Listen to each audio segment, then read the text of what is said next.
E é isso que é o Fernando Diniz, ó. Esse Fernando Diniz, eu não gosto. Esse Fernando Diniz, o Corinthians está... Aí você vê a minha situação. Estou aqui tentando me concentrar para iniciar esse vídeo, só que o churrasquinho aqui do lado da minha casa está com a televisão, o som nas alturas. Assistindo, ouvindo, Atlético Paranaense e Flamengo. Me parece que aconteceu aqui um lance perigoso. Ai, claro que tem que secar eles, né, família? Eu suporto o Atlético Paranaense também, o Capelanes, mas aí não tem nem comparação. Mas é isso, vamos seguir aqui a nossa resenha. Deixa eu te perguntar, ouviu? Você ouviu o que o Neto falou? Porque isso vai ser muito importante aqui no decorrer da nossa resenha. Família, no momento que estou gravando esse vídeo, 9h15 da noite, boa noite. Vamos finalizar esse domingão um pouco de resenha, porque realmente, né, não foi nada agradável esse final de semana, principalmente, né, porque o Vasco perdeu da forma que perdeu para o Internacional. Dessa forma, vamos repercutir aqui alguns resultados de hoje e vou destacar aqui porque é sempre bom, né, a gente debater sobre isso quando um flamenguista está reclamando de arbitragem. Rapaz, isso é difícil. Vou te falar, família, eu vou aproveitar esse gancho para falar de alguns jogos e debater aqui algumas situações que eu estava vendo na internet, né? Léo Jardim, novamente Andrés Gomes, a gente tem aqui algumas notícias também do PH, Cuiabano, e claro, a sequência do Vasco aí até maio, o Vasco que tem jogos importantes, né? Olímpia, RB e Galo, para a gente tentar finalizar bem, né, esse mês de maio, e depois vai ter a parada, a Copa do Mundo. O Vasco tem que buscar mais jogadores, né, reforçar esse elenco, segurar, né, os jogadores que estão se destacando. Eu sei que o Andrés Gomes é um jogador que nesse momento está sendo muito questionado, mas na minha opinião tem que ficar, né, tá passando por um momento difícil, um momento que não está conseguindo ter aquele impacto de outros jogos, mas eu não consigo, assim, cara, eu tenho que respeitar, mas como é que pode, assim, um jogador que é importante, e se você olhar o futebol brasileiro de um modo geral, você vai ver jogadores que não conseguem manter um alto nível sempre, e aí o cara cai um pouco, e mesmo assim faz um gol ali, dá uma assistência aqui, né, faz um salseiro ali, e o cara tá sendo, né, não consigo entender isso. Realmente eu devo estar passando pano mesmo pro Andrés Gomes. Então chega aí, família, prometo que vai ser um vídeo rápido, deixa o like, comenta, hypa o vídeo para fortalecer o nosso trabalho. Deixa eu colocar logo aqui o flamenguista reclamando de arbitragem e depois a gente volta. Olha só. Só vou falar uma coisa aqui, cara. Não, tudo bem, teve falha do Rossi no gol de novo e tal, mas é um absurdo esse Rafael Klein, Rodrigo Rafael Klein, né? Rafael Rodrigo Klein. Isso é um absurdo, meu. Isso é um absurdo. O próprio Eric Faria falou na transmissão, o Claudinho já tinha entrado no lugar do Derek. Já tinha entrado. Ele interrompeu um contra-ataque do Flamengo, uma jogada de ataque do Flamengo, claríssima de gol. Isso é vagabundagem, isso é um esculacho, isso é uma vergonha. Sempre esse cara, sempre esse árbitro encomendado, operando o Flamengo. Vagabundagem, depois toma um gol e tal. Meu irmão, no momento tava 1-0 Atlético Paranaense, eu tô deixando registrado aqui, o Flamengo foi operado por esse cidadão. É raro, aproveita isso aí que é raro, hein? Flamenguista reclamando de arbitragem é muito raro. Assim, família, é um lance que realmente Ih, gol. Puta merda, ó, tô falando, churrasquinho aqui é brabo. Deixa eu ver aqui quem fez o gol. Assim, um lance que realmente gera um debate, mas depois do que aconteceu, né, contra o Vitória, pô, vocês não estão podendo reclamar não, gente. Na moral, não reclama não. Gol do Pedro, puta que... não estão podendo reclamar não. Com todo respeito, numa partida, 3 expulsões. O VAR não chamou em nenhum lance. Vocês estão podendo reclamar não. Isso aí é dívida que vocês estão pagando, com todo respeito, né? Família, vamos lá. Vamos repercutir aqui alguns resultados de hoje.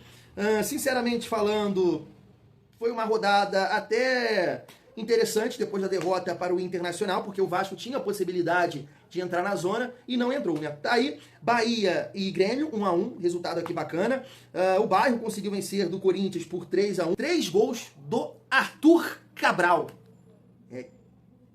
Que final de semana, hein? Chapecoense 2, Remo 3. O Remo vem aí crescendo, hein, família? Passou do Bahia, eu acho que não perde há 4 rodadas no Campeonato Brasileiro. 3 vitórias e um empate, eu acho. Tava até vendo uma postagem da Cazé TV. RB Bragantino 2, Vitória 0. É o futebol brasileiro, né? Eliminaram o Flamengo e perdem pro RB Bragantino, é isso. E agora, né? Tá rolando ainda Atlético Paranaense e Flamengo. Se não anulou o gol, tá 1-1. Me parece que não anulou? Não, anulou não. Tá 1-1, gol do Pedro agora, né? E mais uma vez eu falo pra vocês, cara, debater levar o Neymar e levar o Danilo, o Alexandro, meu Deus do céu, o que tá acontecendo com o futebol brasileiro? Dessa forma, família, o Vasco está na 12ª colocação com 20 pontos, o Santos está com 18, o Corinthians entrou na zona, Grêmio chegou a 18, Vitória permaneceu com 19, lembrando que tem um jogo a menos, então assim, cara, né, poderia ser pior aqui essa rodada pro Vasco. Agora não dá nem pra pensar, né? A gente tem 2 jogos em casa, não sei aqui se tem outro rival, um outro adversário que vai ter essa sequência, né, de jogos em casa. Então o Vasco pega o 6º colocado, que a gente pode empatar em número de pontos, né, que é o RB Bragantino, que tá com 23 em casa, e depois pega o 10º colocado, que é o Galo, que está com 21. Então não dá nem pra pensar, né? O Vasco tem que tentar somar 6 pontos aí nas próximas rodadas, família vascaína. Seguindo aqui a nossa resenha, eu prometi, né? Vou ter que ser rápido aqui. Poxa, eu tava vendo aqui o Lucas, do canal do Gigante, gigante mesmo, né? O canal dele cresceu bastante, e ele faz por onde, claro, um excelente comunicador, é um dos maiores canais hoje, né? Sem sombra de dúvida, que tem mais visualizações, então o cara tem uma audiência gigante, né? Tanto que até participou um tempo aí lá no SBT, e tenho certeza que recusou, né, de ser fixo lá, porque o canal dele realmente tá muito grande, família vascaína, tá crescendo muito. E ele falando aqui, eu nem peguei o vídeo, né, e nem um tom de crítica em relação à visão dele não, tá, família? É um debate de bola, tem nada a ver com o Lucas aqui, uma opinião, cada um, né, tem a sua, cada um tem o seu bumbum. E ele falou que o Andrés Gomes é horroroso, ele colocou lá a visão dele, falando que o Andrés Gomes, ele se encaixa hoje no futebol moderno, pela velocidade que tem, mas tecnicamente falando é um jogador horroroso, tá? Eu acho sim que o Andrés Gomes tem as suas dificuldades na tomada de decisão, é um cara que costuma errar, mas, poxa, horroroso é muito forte, cara. Horroroso é muito forte. E, assim, ainda mais na nossa carreira de torcedor, que a gente viu muita coisa ruim no Vasco, né? Pra não falar podre, né? Pra ter um pouco de classe aqui, né?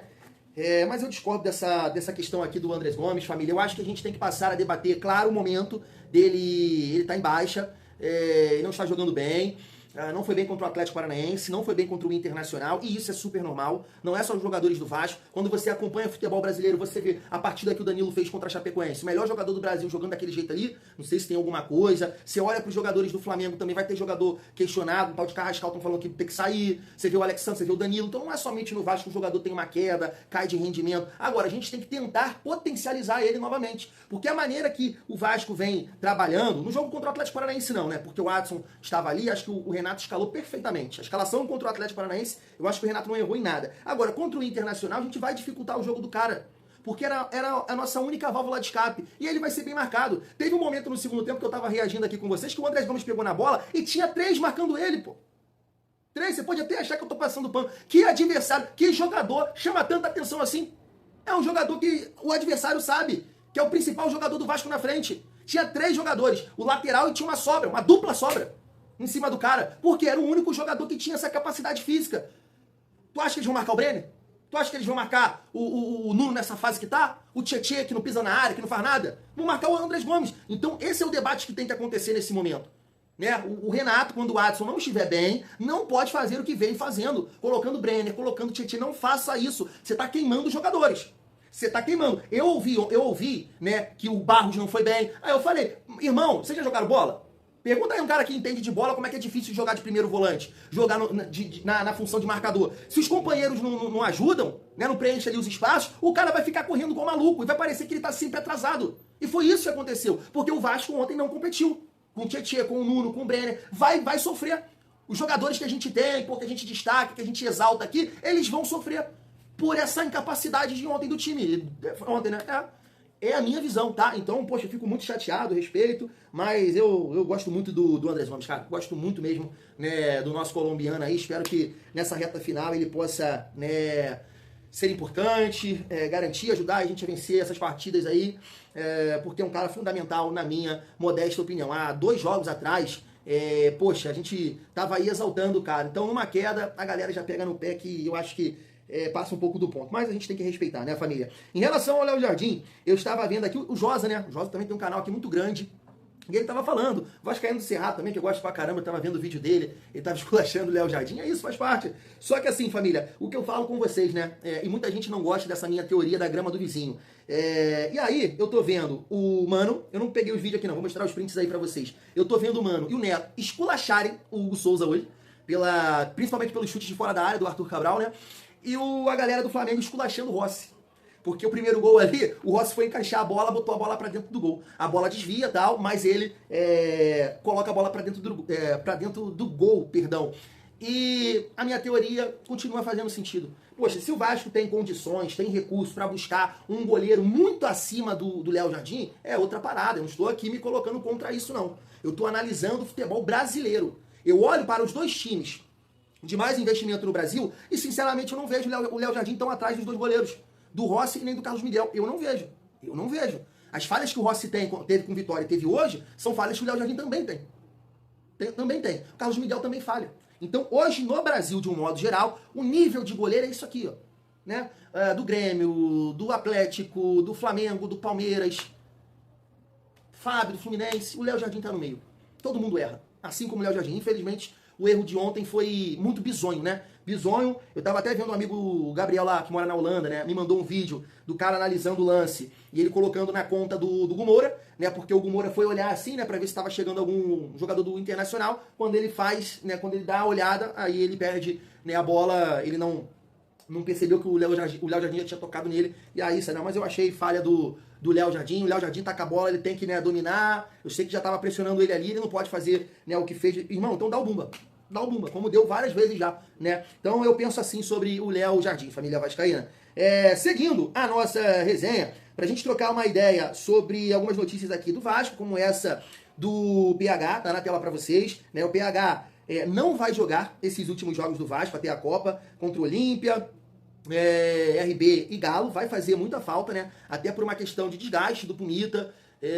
A gente não tem ali um lateral direito, né? A não ser se o Renato optar por algum jogador da base, que eu acho muito difícil. A gente está vendo aí, por exemplo, o Piton jogar todos os jogos, porque acredito que o Renato não tenha, assim, tanta confiança no Avelar. Teve até um amigo que me mandou mensagem agora, que foi o Jean. Ele falando, Thiagão, pelo amor de Deus, tu fala, eu sei, concordo do Tietê, do Brenner e do Nuno, né, que eles são bumbum cansados, mas e o Piton? Tem que falar dele, tem que pedir o Avelar. E eu acho, cara, que o Avelar merecia aí uma oportunidade, porque sempre entra com muito tesão, lá ele, né, e a gente sabe que o Piton tem muita dificuldade física, é lento, é cansado, então poderia ser, né, um teste aí, porque acho que o Renato tá segurando demais, cara. O Vasco é o líder do Sub-20, tem jogadores sim que você pode testar, pode utilizar. Você vê o Ramon Rick com 5 minutos de jogo, cara, foi constrangedor, ele humilhou o Tietê. Com 5 minutos ele fez o que o Tietê não fez na partida, sabe? Então não dá pro Renato ficar fazendo isso, cara. Bota pra jogar, testa, os moleques estão bem, estão com tabela na mente, estão com velocidade, é uma falta, isso faz falta no Vasco em alguns momentos, que é esse tesão, então testa. Porque ficar insistindo com o Brenner, com o Tietê, cara, não vai, a coisa não vai caminhar, né? A gente viu aí uma estatística dessa, que o Vasco só tem uma vitória com o Brenner em campo.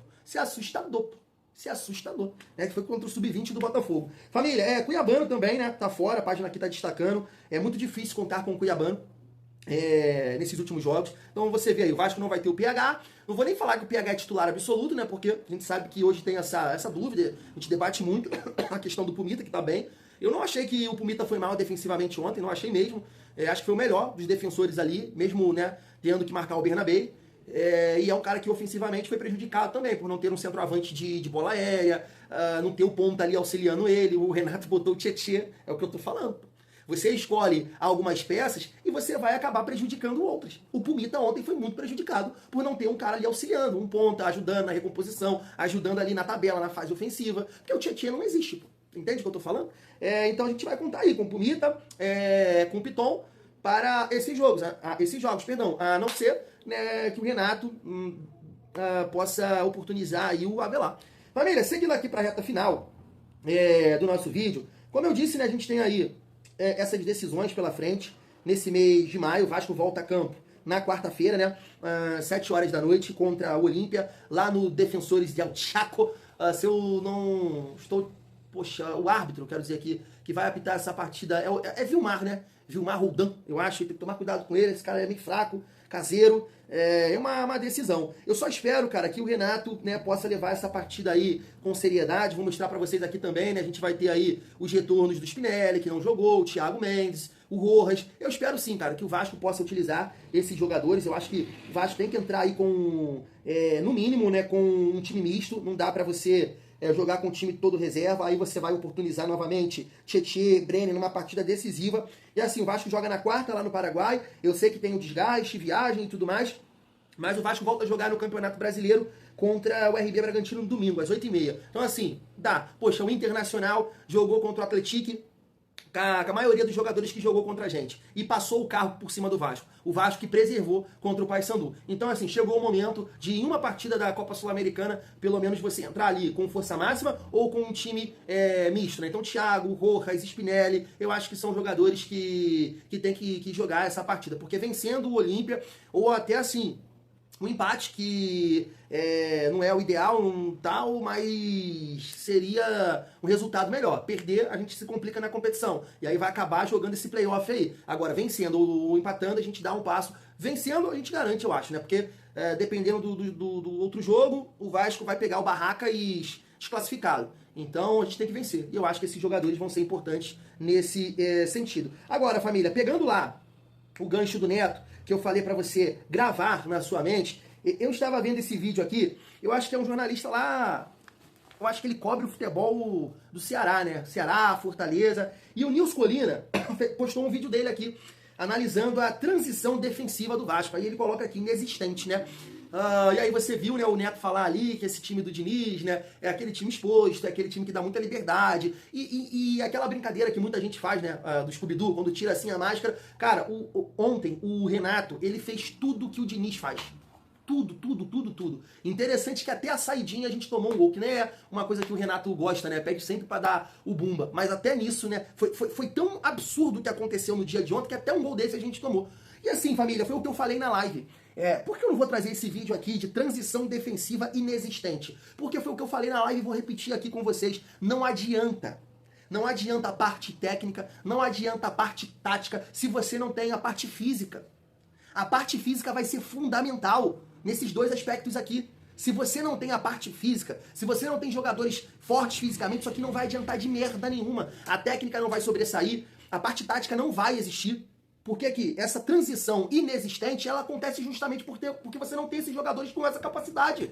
Isso é muito claro. Você vê a transição. Eu mostrei aqui, posso até mostrar de novo pra vocês se eu não apaguei aqui, vou mostrar. O terceiro gol, o Bernabé tá aqui, o Tite tá aqui. No final do lance, você vê o Bernabé na frente do Tite. Por quê? Transição defensiva? Por que eu vou falar aqui de transição defensiva? Não tem como falar de transição defensiva, posicionamento, com a galera cansada, pô. Não tem como. E era o que o Diniz fazia aqui nos tempos de Vasco. Quantas vezes a gente debateu isso? E aí a gente pediu o Renato Gaúcho, porque o Renato Gaúcho, ele entende a importância de vencer, porque o Renato Gaúcho entende, né, a característica dos jogadores, e num jogo como esse a gente espera que o Renato coloque jogadores mais físicos, jogadores que possam dar uma resposta defensiva, e o Vasco puxar os contra-ataques. Não, ele fez tudo ao contrário. Ele fez tudo que o Diniz faria numa partida como essa. Botar Brenner, botar Tietê, botar Nuno, botar um time sem intensidade. Então eu espero aqui nos próximos jogos, tudo o que aconteceu ontem, e porque eu tô batendo muito aqui no Renato, não é pra pedir a saída dele, é pra que ele possa ter uma autoavaliação do trabalho dele. Porque se continuar dessa forma, ele se exaltando, e não passa por ele vai continuar fazendo as mesmas coisas. Aí quem garante que lá contra o Olímpia ele vai preservar o time titular e vai entrar com o Brenner de novo, e vai entrar com o Tietê de novo? Entende? Se a gente não bater nisso, se alguém não chamar a atenção do Renato, os auxiliares, a gente não dá. Renato, estamos errando, não dá pra colocar esses caras juntos, cara. Não dá. Entende? É o meu ponto, família. Então, nos próximos jogos, o Renato precisa parar com isso. Chega de Tietê e chega de Brenner. E olha também, como um amigo me chamou a atenção, Piton, o próprio Nuno, porque é o que eu falei aqui durante esse vídeo. Você tá optando por esses jogadores que acabam prejudicando os outros. Citei aqui o Pumita, citei também o Andrés Gomes. Vai prejudicar os caras, se você não equilibrar o time. Como é que o Adson fez a partida que fez contra o Olímpia? Como é que o Pumita fez a partida que fez, né, contra o Olímpia? Porque a defesa estava bem postada. Hugo Moura e Ramon Rick fizeram uma grande partida. Eu marco e vocês jogam. Agora, se a gente não tem nada, tudo sem brigar, sem marcar, sem recomposição, dando espaço, sofrendo gol de transição, tudo, aconteceu tudo que o Diniz fazia no Vasco, aconteceu tudo. A forma que o Vasco perdeu ontem foi a forma que o Diniz perdia. Quantas vezes a gente viu aquilo com o Diniz, de um atacante sair na cara do Léo Jardim? Isso não tinha acontecido ainda com o Renato, aconteceu ontem, justamente quando ele faz uma das maiores cagadas que eu já vi um treinador fazer à frente do Vasco. Por quê? Porque ele tinha outras opções. Treinadores anteriores, você me entende, né? Fui!